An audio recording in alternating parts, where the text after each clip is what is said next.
Hello, it's Tuesday. It's February 1st. Today, let's go ahead and knock out 4 chapters. It's pretty quick reading, so we should be able to get through those quickly. They all make sense to stick together.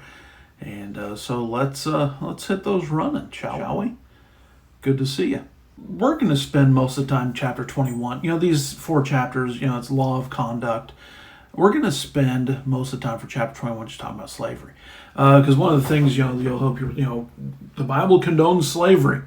When the Bible talks about slavery, this is nothing like what was being done in the American South. People being stolen from Africa, brought here, completely unscriptural. The way they were treated, completely unscriptural. What happened in the American South included human trafficking. And if you look there down in verse 16, it says, "He that stealeth a man and selleth him, or if he be found in his hand, he shall surely be put to death." And that's universal. It's right there. People sold themselves in order to pay off debts, voluntary, and they're supposed to be let go after 7 years. And if you did anything like hit them so much that they lost, an eye, a tooth, they were to be let free. The Bible never condones the mistreatment of someone, even an animal.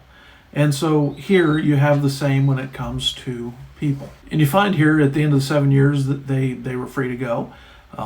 If they married somebody while they were there and then had kids, wouldn't that make for an interesting and an awkward conversation? What if that guy decided to go free, but his wife and his children couldn't go, and he still left? But what they're talking about here, what Moses is talking about here, is not remotely close to what we call slavery. Matter of fact, in the Roman Empire, 1 in 3 people were slaves. 70 million people. Some of the safest places you could ever be was under the care of a good master. David Forsyth said this: "The fact remained that at the beginning of the 19th century, an estimated 3/4 of all people alive were trapped in bondage against their will, either in some form of slavery or serfdom." I see some people mock occasionally, God came down and, instead of abolishing slavery, abolished shellfish. Way to go, God, The truth is, if Jesus came, which he did during the time of the Roman Empire, and just all of a sudden abolished slavery, what are 66% of the population going to do? What if Jesus were to come to us today and say, "Hey, listen, the way you're doing it is no longer allowed. You're no longer allowed to go to work. You're no longer allowed to hire people to work for you." A lot of people would be dying off, would be starving, wouldn't know how to function. And so Jesus teaches us, the Bible teaches us, how to act in each situation. So no, it would not have been compassionate for Jesus to come and abolish slavery. Matter of fact, Deuteronomy chapter 23, verses 12 through 16, if a slave were to escape their master and make it to you, you weren't allowed to take that slave back. You had to take that slave in, because obviously they're not being treated well, otherwise they wouldn't have left. They made it to you, they're now your slave, and you could not get him back to the other place. Chapter 22, good principles to live by. Sometimes we don't need to wait for the law. Sometimes and again, I keep looking over here because that's where my Bible screen is. But we don't need to wait for the law. We don't need to wait for a judge.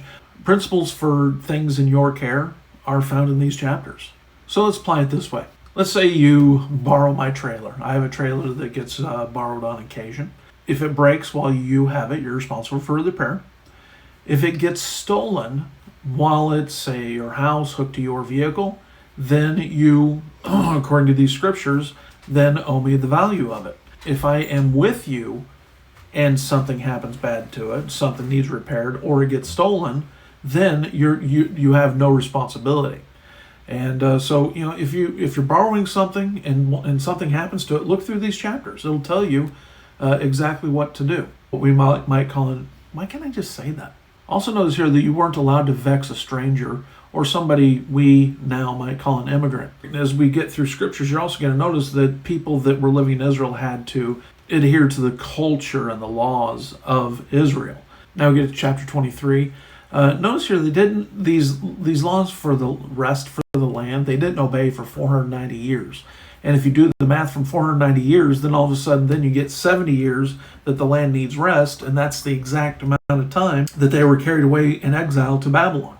And so the land got its rest. They should have obeyed in the first place. Verse 19 says that you shall not see the kid in its mother's milk. This isn't talking about a kid, a child. This is talking about a goat.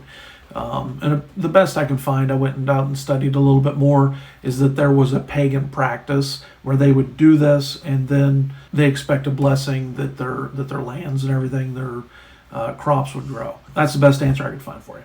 But look here at the promises that God gives to Israel. What amazing promises. But they didn't listen to him. Especially that part at the end where it says, make no covenant. I feel like that might bite them a little bit later. In chapter 24, real quick, the agreement is made again. It's reaffirmed. And there's final instructions for the Israelites as Moses goes up into Mount Sinai for 40 days and 40 nights. Well, hey, I hope you have a great day today. I hope that the Bible reading was helped a little bit by this video. And I hope you have a great day. And we'll catch you tomorrow.